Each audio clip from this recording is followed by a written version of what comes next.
বর্তমানে দেশের ইতিহাসের সবচেয়ে বেশি পরিশোধিত জ্বালানি তেলের মজুদ আছে বলে জানিয়েছেন জ্বালানি প্রতিমন্ত্রী অনিন্দ্য ইসলাম অমিত।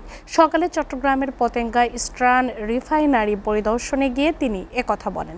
এ সময় তিনি বলেন, মে মাসেরও জ্বালানি মজুদ আছে, জুন মাসের প্রয়োজনে মেটাবার জন্য বর্তমানে কাজ চলছে। চট্টগ্রাম থেকে নাজিম উদ্দিনের তোলা ছবিতে আরও জানাচ্ছেন মৃন্ময় বিশ্বাস।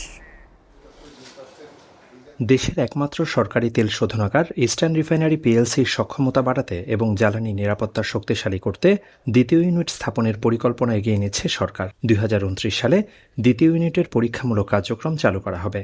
আন্তর্জাতিক দরপত্র আহ্বান করা হবে আগামী মাসে। পরিদর্শনে এসে বিদ্যুৎ, জ্বালানি ও খনিজ সম্পদ প্রতিমন্ত্রী অনিন্দ্য ইসলাম এসব তথ্য জানান। এ সময় জ্বালানি প্রতিমন্ত্রী বলেন, বর্তমানে দেশের ইতিহাসে সবচেয়ে বেশি পরিশোধিত জ্বালানি তেলের মজুত রয়েছে।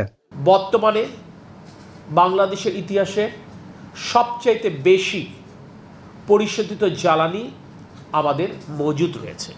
আমি দায়িত্ব নিয়ে বলতে পারি, আমাদের প্রিয় মাতৃভূমি এই বাংলাদেশেও ৬ সপ্তাহ সমপরিমাণ জেট ফুয়েল রয়েছে।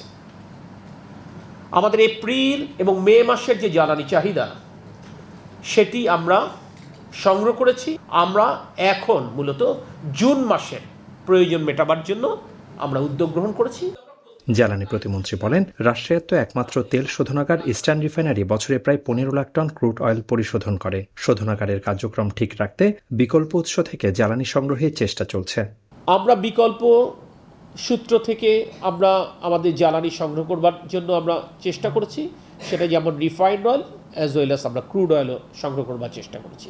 এবং সেখানে আমরা একটা কার্গো আমরা ক্রয়ও করেছি, যদিও সেটা নির্ধারিত সময়ের মধ্যে তারা সাপ্লাই করতে পারেনি, যে কোনো কারণে হোক। আমাদের আরও 2টো কার্গো স্ট্যান্ড বাই রয়েছে।